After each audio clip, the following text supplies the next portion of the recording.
Update muna nga tayo sa mundo ng basketball. Sa Gilas Pilipinas, latest FIBA Asia Rankings inilabas na.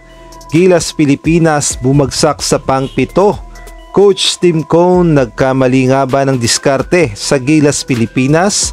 Samantalang si Terence Romeo inaabangan na ang magiging performance sa FIBA 3x3. Ngunit bago tayo magpatuloy, pakipindot naman ang like, subscribe at ang notification bell para updated ka sa susunod kong i-upload.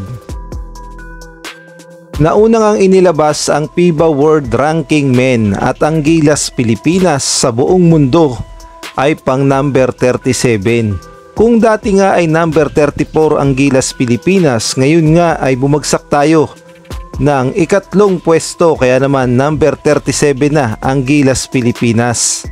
At inilabas na rin ang FIBA Asia Rankings at number 1 pa rin ang Australia at pumangalawa ang Japan, number 3 ang New Zealand, number 4 ang Iran, number 5 ang China, number 6 ang Lebanon at ang Pilipinas nga ay bumagsak sa number 7. Sumunod naman ang Jordan, number 8, number 9 ang Korea, number 10 ang Saudi Arabia, number 11 ang Chinese Taipei, number 12 ang Bahrain, number 13 ang Syria, number 14 ang Kazakhstan, number 15 ang India at ang panghuli, number 16 ang Guam. At marami nga ang nadismaya dahil imbis na umangat ang Gilas Pilipinas sa rankings ay bumagsak pa talaga tayo. Kaya naman nakakadismaya daw talaga ang naging performance ng Gilas Pilipinas.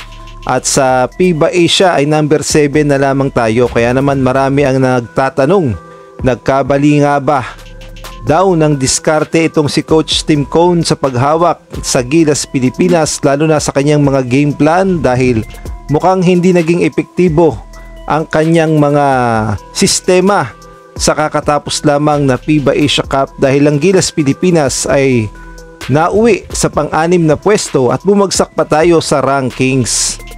At kung kayo naman ang tatanungin, sa tingin nyo saan kaya nagkulang itong si Coach Tim Cone sa ginawa niyang game plan sa Gilas Pilipinas? At sa tingin nyo rin, ano ang mga kailangan niyang i-adjust upang mapaghandaan ng Gilas Pilipinas ang paparating na FIBA World Cup Asian Qualifiers at gayon na rin ang FIBA World Cup kung sakaling makakapasok sa 2027. Samantalang sa ibang balita naman, inaabangan na ang magiging performance ni Terence Romeo sa kanyang pagbabalik sa 3x3.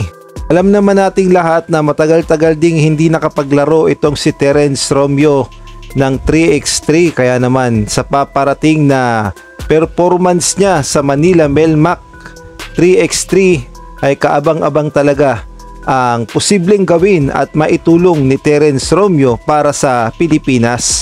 Samantalang dumating na rin sa Pilipinas ang mga lalaban din na bansa para sa Manila 3x3, kaya naman kaabang-abang talaga ang magiging laban ng 3x3 Challenger na gaganapin dito sa Manila sa September 20, bukas na nga yan, Sabado, at 21 Linggo.